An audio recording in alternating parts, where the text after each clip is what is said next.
말씀 함께 보시겠습니다. 오늘 함께 보실 말씀은 요한복음 9장 1절에서 12절까지 그리고 39절에서 41절까지의 말씀입니다. 사실 요한복음 9장 전체를 다 읽어야 했는데 너무 길어가지고 일단 이렇게 발췌해 왔습니다. 제가 봉독하도록 하겠습니다. 예수님이 지나가다가 어떤 사람을 보셨다. 태어날 때부터 시각장애인인 사람이었다. 제자들이 예수님께 여쭈어 보았다. 랍비님, 누가 죄를 지어서입니까? 이 사람입니까? 그의 부모입니까? 이 사람이 시각장애인으로 태어난 것이요. 예수님이 대답하셨다. 이 사람 죄도 아니고 그의 부모 죄도 아닙니다.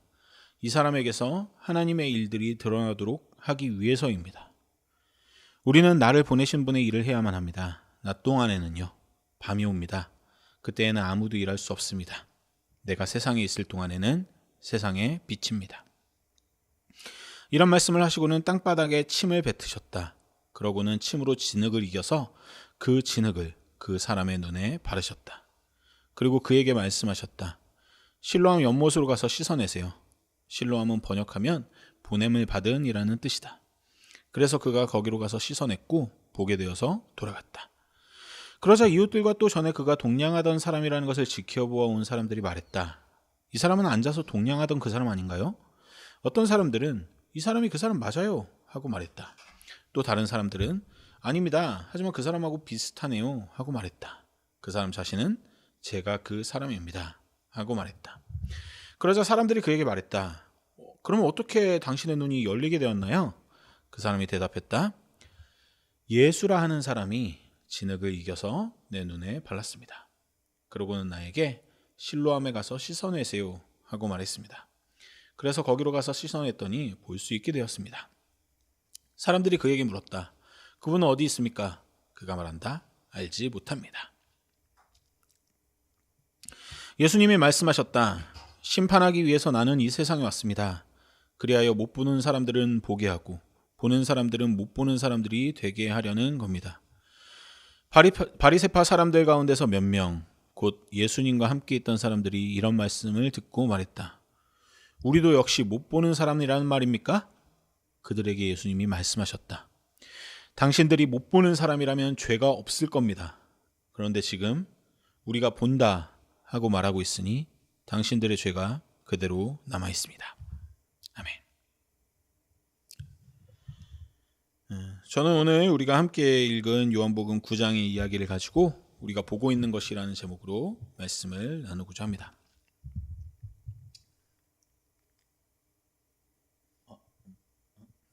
이걸 제가 네. 인간은 자신이 보는 대로 세상을 믿고 보는 대로 살아갑니다.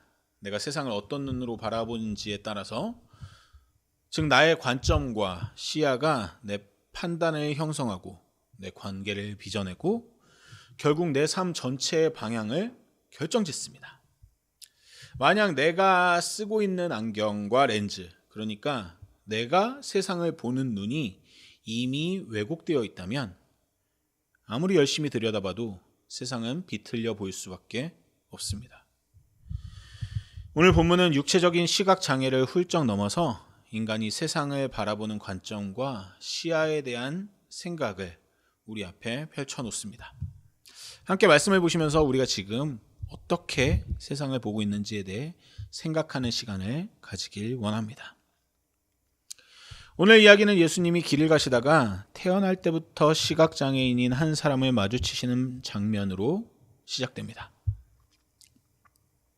요한복음의 저자는 조용하지만 분명하게 기록합니다. 예수님이 그를 보셨다고요. 그런데 같은 사람을 바라보는 제자들의 반응은 사뭇 달랐습니다. 그들이 예수님께 꺼낸 말은 바로 이것입니다.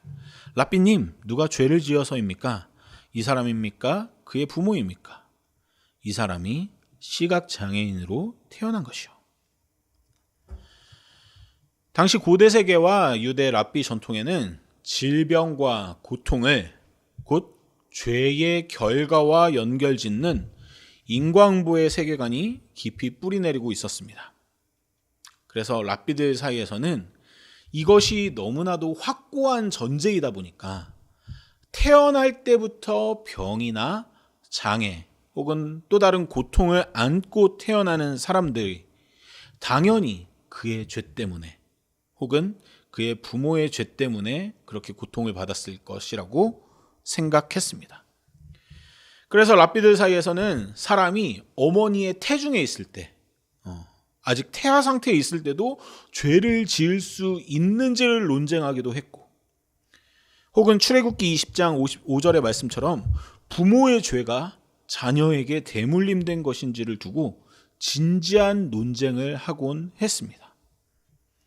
어쨌든 그들의 머릿속에서 누군가의 고통은 그 사람 혹은 그 사람의 부모의 죄 때문이라는 전제가 너무나도 확고했던 거죠.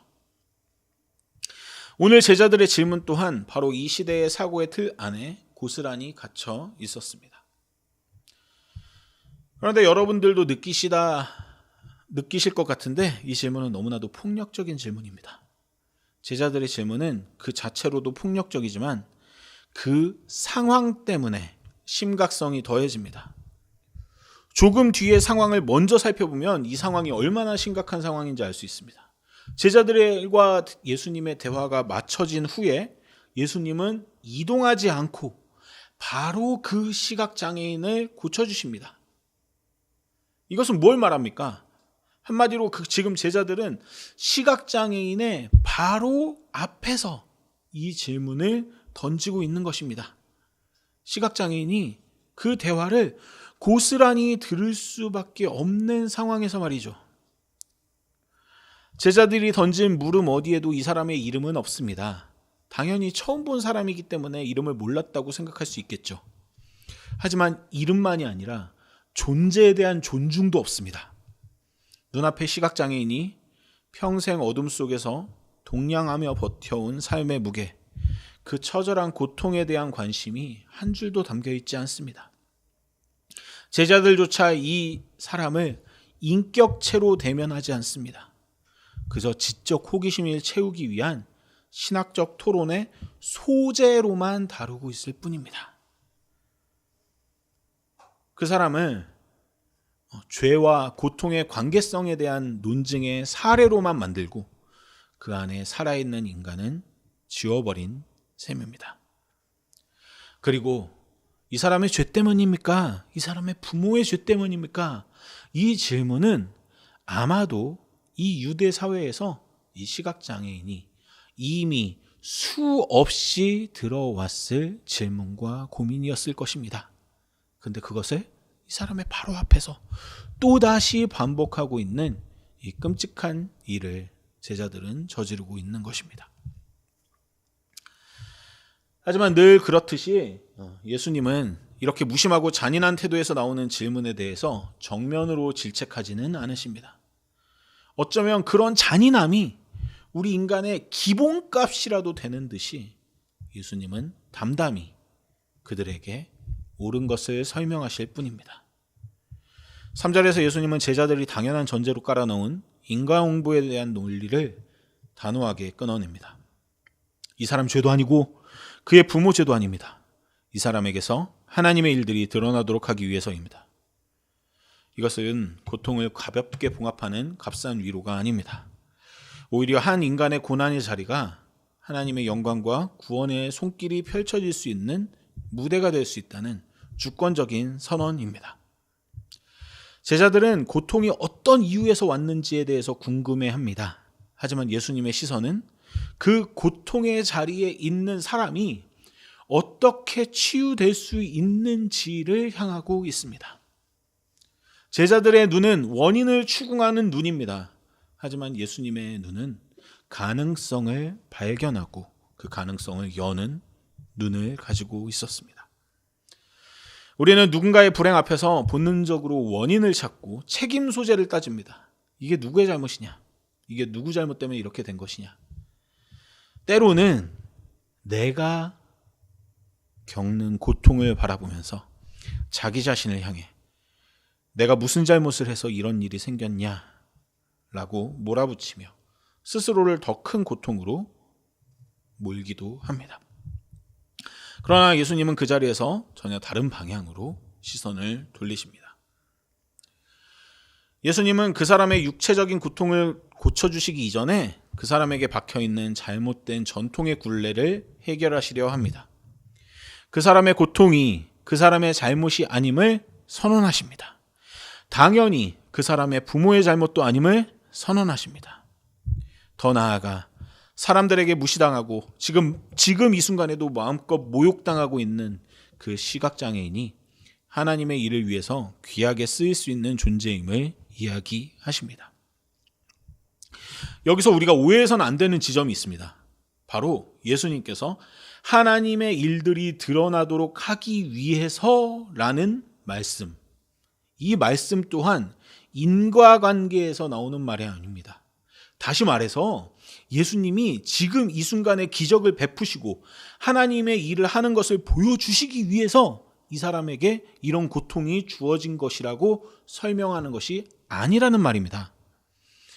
그렇게 설명하게 되면 그 또한 예수님 또한 시각장애인을 도구로 만드는, 하나님의 일을 위해서 도구로 만드는 같은 끔찍한 일을 저지르는 것이나 마찬가지이기 때문입니다.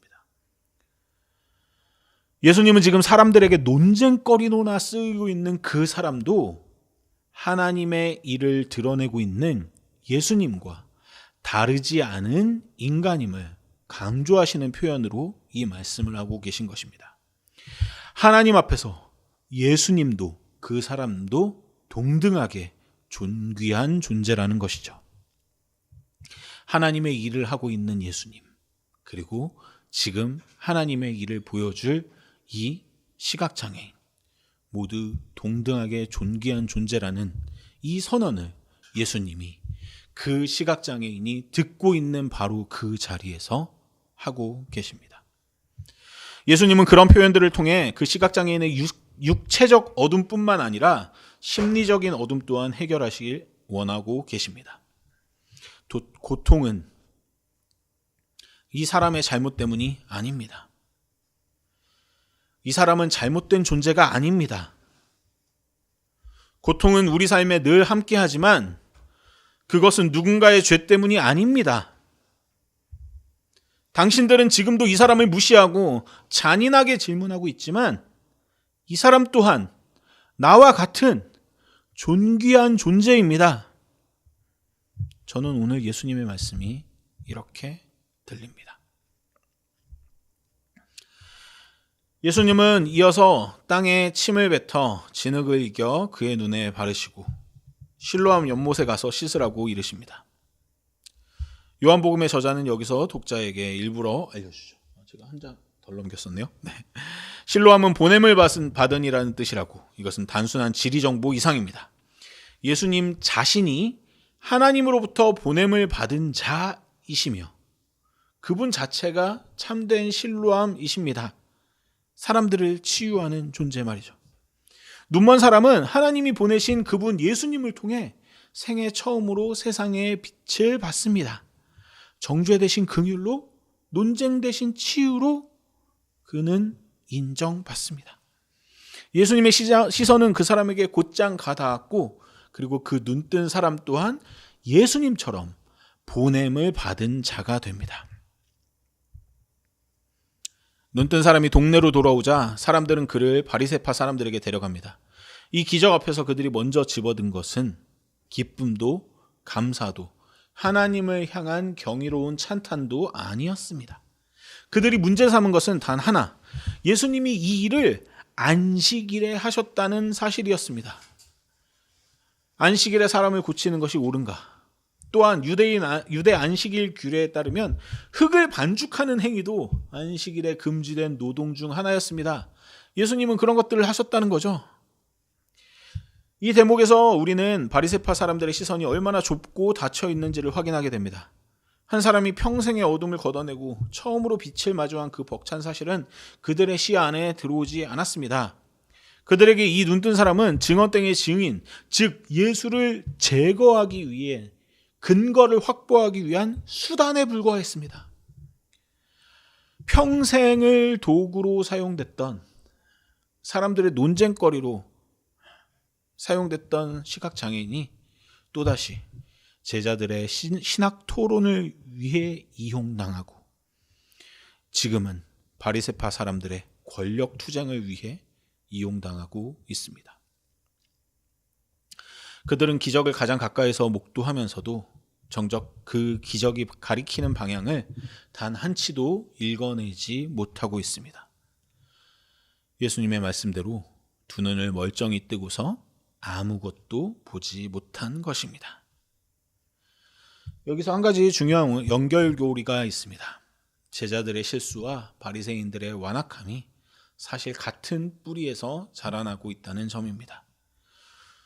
두 집단 모두 자신들이 가진 기준의 렌즈로 이 사람을 바라보았고 그 렌즈 너머에 한 사람의 존중받아야 할 존귀한 한 인간이 있다는 사실을 놓쳤습니다. 제자들의 렌즈는 신학적 호기심이었고 바리새인들의 렌즈는 종교적 기득권이었을 뿐입니다. 렌즈의 재질은 달라도 그것이 시야를 가리고 사람을 보지 못하게 한다는 점에서 둘은 똑같이 닮아 있었습니다. 이들의 시야와는 다른 시야가 한 가지 더 등장합니다. 9장 전체를 관통하는 가장 강렬한 흐름인 역전의 흐름입니다. 요한복음의 저자는 육신의 눈이 열려가는 한 사람의 이야기와 내면의 눈이 점점 굳어가는 바리새인들의 이야기를 치밀하게 교차시킵니다. 처음에 눈뜬 사람은 자신을 치유해 준 이를 그저 예수라 하는 사람이라고 불렀습니다. 이름 하나 아는 것이 전부였습니다. 그러나 바리새인들의 압박이 거세지고 신문이 반복될수록 그 사람이 누군데 널 고쳐줬냐? 왜 안식일에 고쳐줬냐? 이런 식의 말도 안 되는 핍박이 가해질수록 그의 고백은 오히려 점점 더 선명해집니다. 예수님을 예언자라고 17절에서는 고백하더니 33절에 와서는 하나님께로부터 온 자라고 담대하게 선언합니다. 그리고 마침내 예수님 앞에 무릎을 꿇고 주여 내가 믿나이다 라고 고백하는 자리에까지 나아갑니다. 박해가 그의 시야를 좁히기는커녕 그 압력 속에서 그가 보는 것은 갈수록 또렷해졌습니다.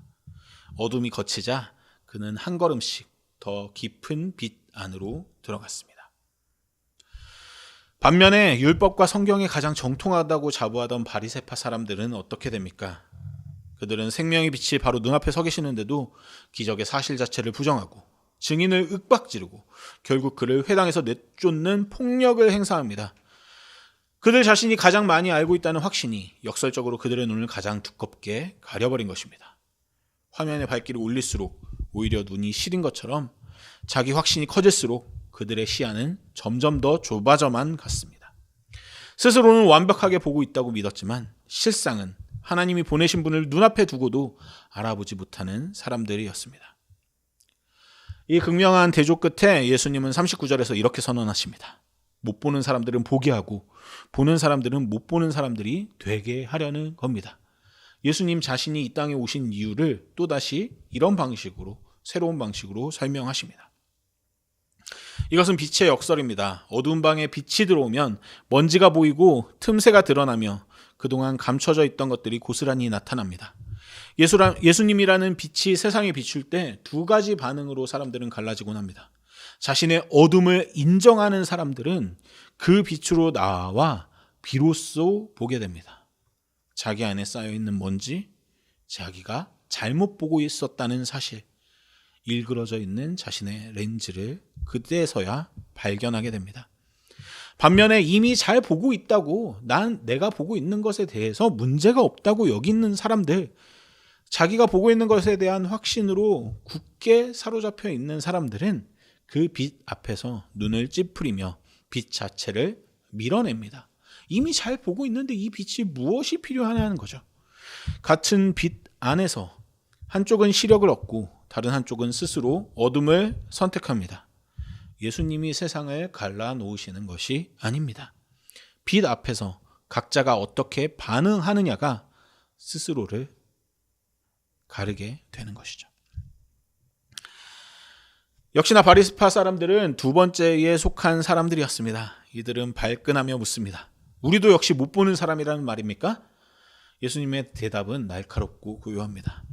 당신들이 못 보는 사람이라면 죄가 없을 겁니다. 그런데 지금 우리가 본다 하고 말하고 있으니 당신들의 죄가 그대로 남아 있습니다. 재미있는 사실은 예수님은 여기서 무지 자체를 책망하지 않으십니다. 차라리 내가 못 보고 있다라는 사실을 인정한다면 그것 자체가 절대 죄가 되지 않는다는 말씀을 하고 있는 것이죠. 책망받는 것은 오직 이미 다 보고 있다, 이미 다 알고 있다라는 그 닫혀있는 확신입니다. 자신이 앞을 보지 못한다는 사실을 아는 사람은 손을 내밀고 도움을 구하고 눈을 열어달라고 간청합니다. 그러나 자신이 이미 완벽하게 보고 있다고 믿는 사람에게는 더 이상 필요한 것이 없습니다. 문이 안으로부터 잠겨버린 것이나 마찬가지인 상태가 되는 것이죠.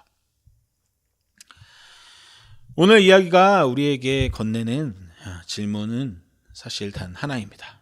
우리는 지금 어떤 렌즈로, 어떤 시각으로 세상을, 그리고 이웃을, 나 자신을, 더 나아가 하나님을 바라보고 있습니까? 우리는 늘 무언가를 봅니다. 그런데 정작 우리가 보는 것이 세상의 실체, 본질이기보다는 우리 자신의 렌즈일 때가 많습니다. 지난 한 주간 저는 이런 글들을 좀 보곤 했습니다. 지구 반대편에서는 미사일이 날아다니고 수십 명의 혹은 수백 명의 사람들이 죽어나가는데 나는 아침에 일어날 때마다 이것 때문에 주가가 어떻게 변동되는지, 유가가 어떻게 변동되는지를 확인한다고. 그 사실이 너무나도 끔찍하게 느껴져서 소스라치게 놀랐다고. 이런 글을 저는 같은 사람의 한 가지 글이 아니라 여러 사람의 몇 번의 글을 그렇게 보게 되었습니다. 세상의 실체, 본질과는 상관없이 우리가 나에게 어떻게 이득이 되고 나 자신에게 어떻게 영향을 끼치는지에 대해서만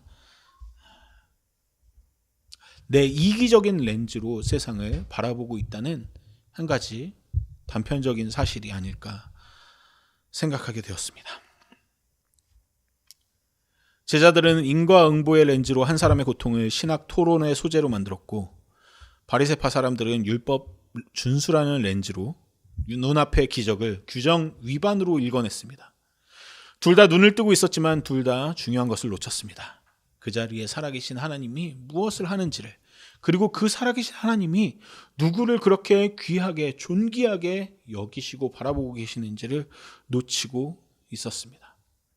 하지만 이 세상이 돌아가는 것들을 보면서 뉴스들을 들으면서 그것이 나의 통장에, 나의 숫자에 어떤 영향을 끼치는지만 생각하고 있다면 아마 우리도 이 제자들과 바리새인들과 다르지 않은 렌즈로 세상을 보고 있는지도 모르겠습니다. 우리 역시 정직하게 스스로에게 살펴보면 좋겠습니다. 나는 지금 이웃을 어떤 렌즈로 보고 있습니까? 누군가의 어려움 앞에서 먼저 원인을 따지고 있습니까? 아니면 그 사람 자체를 마주보고 있습니까? 때로 나와 생각이 다른 사람, 내 기준을 벗어난 사람 앞에서 나는 그를 불편한 존재로 밀어내고 있습니까? 아니면 그 사람 안에서 하나님이 하실 일을 기대하고 있습니까? 그리고 지금 내가 가장 확신하고 있는 그 봄이, 내가 제대로 보고 있다라고 생각하는 그 생각이 오히려 내가 가장 경계해야 할 위험은 아닐까요? 나는 제대로 보고 있어라는 확신이 가장 단단해지는 순간 우리는 예수님 앞에 서서도 그분을 알아보지 못했던 바리새인들과 가장 가까운 자리에 있을지 모릅니다. 예수님은 그때도 지금도 우리에게 계속해서 제안하고 계십니다. 내가 보고 싶은 세상을 나만의 렌즈로 보지 말고 하나님의 시선으로 세상을 바라볼 때 모든 이가 무시하던, 길거리에서 동냥하던 시각장애인이 모든 이가 존귀하다고 여기는 예수 그리스도와 다를 바 없이 존귀한 존재라는 사실을요. 그렇게 예수님을 만난다는 것은 결국 우리의 렌즈가 조금씩 닦여지고 교체되는 경험과도 같습니다. 하나님 앞에 정직하게 서면 내가 얼마나 왜곡된 시야로 세상을 보아왔는지가 드러납니다. 저는 그래서 기도의 시간이 좋습니다. 아침에 일어나서 너무나도 힘들고 오늘 출근하기 싫다, 일하러 가기 싫다 라고 생각하다가도 기도하면서 나의 삶을 정직하게 돌아보면 내가 일할 수 있는 것이, 건강한 몸을 가지고 있다는 것이 얼마나 감사한 일인지 다시 한번 깨닫게 되기도 합니다. 그리고 내 발가락의 고통, 내 손가락의 고통에는 그토록 예민하면서 다른 이들의 심장을 찌르고 폐부를 찌르는 고통들에 대해서는 그토록 무신경했던 나 자신을 다시 한번 발견하게 됩니다. 그런 드러남은 수치가 아닙니다. 그것이 바로 출발점입니다. 평생 어둠 속에서 살아온 사람이 진흙을 눈에 바른 채로 실로암을 향해 걸어갔던 장면을 다시 한번 떠올려 보십시오. 그는 아직 아무것도 보지 못한 상태로 걸었습니다. 보이지 않는 채로 그저 말씀에 의지해서 아마도 익숙치 못한 길을 가면서 때론 넘어지기도 하고 장애물에 부딪히기도 했겠지만 그 한 걸음 한 걸음이 결국엔 그를 빛으로 데려다 주었습니다. 우리의 신앙의 걸음도 그런 것인지 모르겠습니다. 나는 지금 제대로 보지 못하고 있습니다 라는 이 정직한 고백에서부터 시작해야 할 것입니다.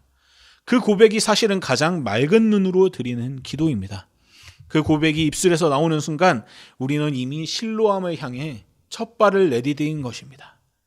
우리 삶의 실로암으로 가는 과정에서 우리 또한 넘어지고 부딪히고 때론 실망하고 좌절하는 일도 있을 것입니다. 하지만 하나님께서 우리를 제대로 보게 하길 원하신다는 마음으로 포기하지 않고 나아갈 때 우리가 아직 제대로 보지 못하고 있음을 인정하고 나아갈 때 하나님은 분명히 우리를 다시 보게, 보다 더 맑은 눈으로 세상을 보게 하실 것입니다. 오늘 이 자리에서 우리 각자가 가지고 있는 우리가 제대로 보고 있다는 확신의 무게를 잠시 내려놓을 수 있었으면 좋겠습니다. 또 오늘 예배 후에 이어질 성경 공부 시간에도 비슷한 이야기들을 또 풍성하게 나눌 수 있었으면 좋겠습니다. 하나님, 당신이 보시는 것을 저도 보게 하여 주십시오. 당신의 눈으로 이웃을 바라보고 당신의 마음으로 세상을 읽게 하여 주십시오. 당신의 시선으로 나 자신을 정직하게 살필 수 있게 하여 주십시오. 그리고 마침내 우리의 눈이 밝아져서 하나님의 눈으로 세상과 이웃과 나와 하나님을 보게 하여 주십시오 라는 고백이 우리 각자의 입술에서 터져나올 때 바로 거기서부터 우리의 시야는 새롭게 열리기 시작할 것입니다.